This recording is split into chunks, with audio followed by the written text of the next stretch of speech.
자, 그럼 패구간에서 연속인 함수는 유기함수인데 이 조건이 나름 조건이 되게 까다롭습니다. 하나라도 만족하지 않으면 유기함수가 아니게 되는데 이걸 다시 한번 정리하면 이렇습니다. 자, 이 정의역 구간이 반드시 유계여야 합니다. 저희 위에서 증명할 때 이렇게 살펴봤죠. 지금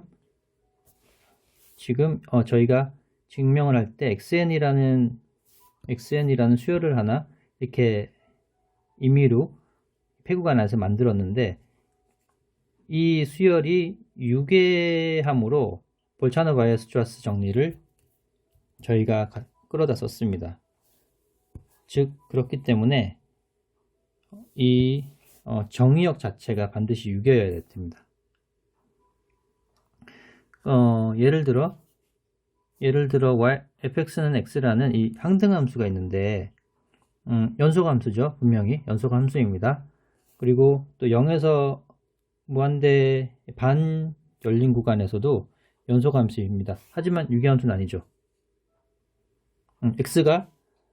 x가 무한대로 가면 함수 f of x도 무한대로 발산하게 되어 있습니다.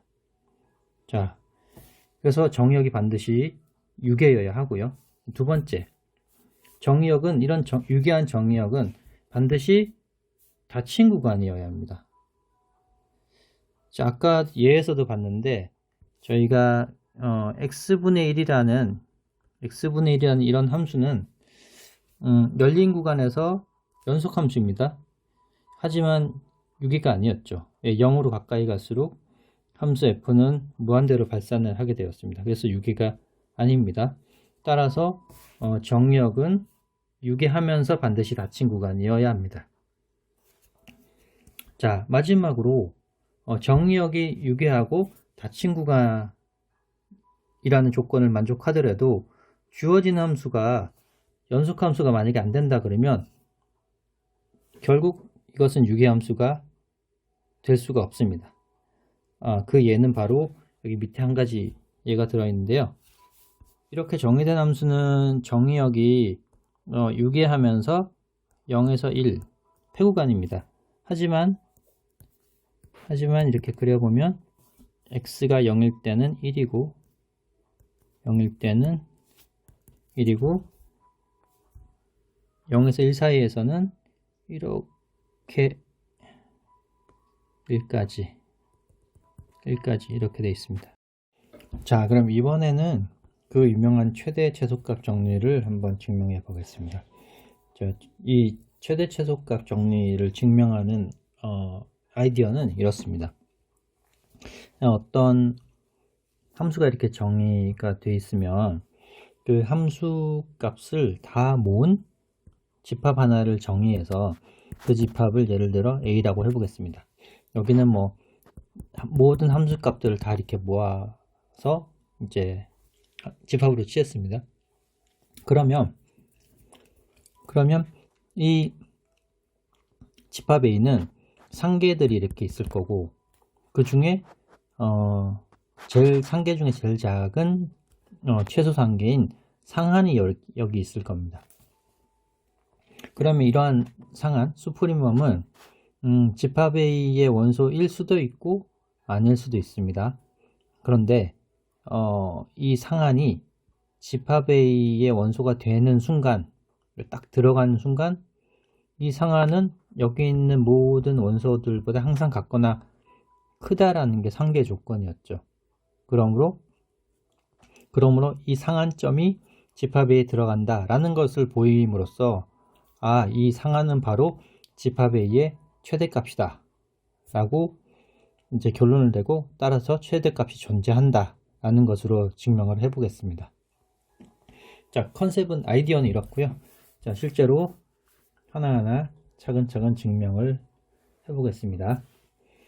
자, 주어진 가정에 의해서 지금 함수 f 패구간 AB에서 실수로 정의된 이 함수는 연속함수입니다. 조금 전 명제에서 정리해서 폐구간에서 연속인 함수는 유계하다 라는 것을 저희가 증명을 했죠. 그게 바로 정리 4.7입니다. 즉 함수는 이렇게 정의되어 있고 이게 바로 유계합니다. 자, 이때 집합 하나를 집합 A라는 집합을 하나 정의를 할 텐데요. 이 함수 f의 모든 함수 값을 다 모아 보겠습니다. 다 모을 텐데 그때 x는 바로 이 정의역에 있는 값을 다 취해서 그때의 함수값 f of x를 다 모아서 집합 A를 하나 만들어 보겠습니다. 그러면 함수 f가 유계하니까 그 함수값을 다 모은 집합 A도 유계하게 됩니다. 자, 그러면 집합이 유계하면 상한이 존재하죠. 그거를 S라고 해보겠습니다. 집합 A의 수프리멈 상한이 있습니다. 이것은 완비성 공리에 의해서 유계한 집합은 상한이 존재한다, 수프리멈이 존재한다 라고 공리가 주어졌었죠. 그러면 완비성 공리가 있으니 같이 따라오는 상한 정리가 있습니다. 이 상한보다 같거나 작고 상한에 아주 작은 수를 뺀 요 사이에는 집합의 원소 하나 정도는 찾을 수 있습니다. 이게 바로 상한 정리죠. 이제 그림으로 보시면 함수 f라는 이 함수가 이 폐구간의 정의가 되었기 때문에 함수는 유계합니다. 이런 것들을 다 아무리 커져도 어떤 큰 실수보단 작게 되어 있습니다. 그러니 이것을 이제 담은 집합 A도 유계하게 되고, 여기 S 수프리멈 집합 A의 수프리멈인 상한을 하나 찾았고요. 이 상한보다 여기가 S 빼기 n분의 1이라는 게 여기 있으면 그 사이에는 반드시 집합 A의 원소 하나 정도는, 최소한 하나 정도는 찾을 수 있습니다. 이런 의미죠. 이게 바로 상한 정리죠. 자, 그러면 요 사이에 존재하는 fx가 하나일 수도 있고 두 개일 수도 있고 뭐 여러 개일 수도 있습니다. 그러면 그 여러 개를 한번 이렇게 수열로 한번 만들어 보려고 합니다. 즉 여러 개가 있을 수 있고 f of x가 한두 개가 아니고 여러 개인데 그거를 수열로 f of xn이라는 수열로 만들었고요. 그래서 x는 원래 a와 b 사이에 있는 정역에 있는 그 x 값에 대한 f of x가 여기 들어갔는데 f of x가 한두 개가 아닌 여러 개이니 x도 여러 개가 될 겁니다. 이렇게. 그리고 이때에는 모두 자연수였겠죠. 자, 이렇게 해서 일부러 여러 개 있는 f of x, 요 사이에 있는 것들을 모아서 수열을 한번 만들어 보았습니다. 그러면 이 xn이라는 수열은 a와 b 사이에 있기 때문에 유계합니다. 갇혀 있죠. 즉 유계한 수열은 수렴하는 부분 수열을 만들 수 있습니다. 왜? 볼차노 바이어스트라스 정리에 의해서요. 이 xn의 부분 수열 xnk가 존재하는데 이 xnk는 어떤 실수, q라고 하겠습니다. q로 수렴합니다. 이 경우는 볼차노 바이어스트라스 정리에 의해서 이렇습니다. 자, 그러면 좀 전 그 정리 4.7에서 살펴봤듯이 이 xnk라는 것은 xn이라는 수열의 일부를 택했기 때문에 a와 b 사이에 있는 값이고요. 이 극한값 역시 수열의 비교 정리에 따라서 q 역시 a와 b 사이에 꼭 있어야 합니다. 자, 그런데 이 주어진 fx가 연속함수라고 했죠. a와 b 사이에서는 다 연속입니다. 그러하니 f는 역시 x는 q에서도 연속입니다. 그러므로 좀 전에 보신 바와 같이 이 수열을 x값 대신에 넣어서 계산한 함수값은 f of q와 같게 됩니다.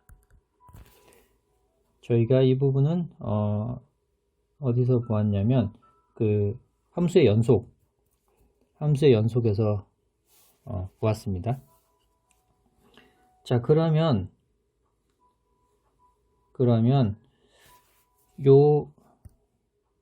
이제 거의 다 왔는데요. 요 부분을 이제 n으로 이제 표시가 되었는데, 요 부분을 살짝 바꿔서 저희가 부분 수열을 찾았기 때문에 이렇게 바꿔 쓸 수가 있습니다. 임의의 자연수 n 대신에 임의의 자연수 k에 대하여 x 빼기 n분의 1이 아니라 nk분의 1이 nk s, n 대신에 nk로 바꿨습니다. 자, 그러면 수열의 압축 정리에 의해서 k가 무한대로 가게 되면 nk 역시 무한대로 가고요. 그때 이 가운데 있는 값은 압축 정리해서 s로 수렴할 수밖에 없습니다. 이것은 바로 압축 정리죠. 수열의 압축 정리입니다. 그러면 이제 잘 살펴보면 여기서 이 함수의 극한값은 f of q로 가고 같은 이 수열이죠. 나름 이 수열의 극한값 역시 또 s로 갑니다. 그러하니 s는 f of q와 같을 수밖에 없습니다. 자, 그럼 이걸 한번 해석을 해 보겠습니다. s는 뭐였냐면 집합 A의 상한이었습니다. 상한 A의 상한이 s입니다. 근데 f of q가 뭐냐면 f of q는 사실 a와 b 사이에 있는 하나의 실수입니다. 그리고 f of q는 함수값이죠. 근데 이 함수값은 집합 A의 원소입니다. 왜냐하면 A, B 사이에 있는 실수값에 대한 함수값을 다 모았기 때문에. 그렇죠? 이것은 바로 집합 A의 원소입니다. 즉 집합 A의 상한이 집합 A에 속하게 되는 순간입니다. 이 말은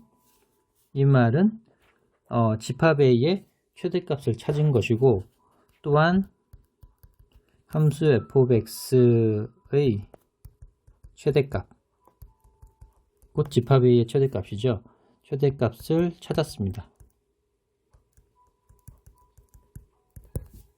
자, 이것으로 패구간에서 정의된 연속함수는 최대값이 함수의 최대값, f of q가 최대값 존재한다는 것을 증명을 했습니다. 네, 그럼 마찬가지 방법으로 최소값도 존재한다는 것을 증명을 할 수 있는데, 같은 아이디어입니다. 유계한 함수가 아래로 유계하니 이 함수들을 모은 집합 역시 아래로 유계하고, 따라서 하한이 존재하고 그 하한이 이 집합에 포함이 되더라. 즉 최소값이 되더라 라는 것을 동일한 순서로 보이면 증명이 가능하게 됩니다.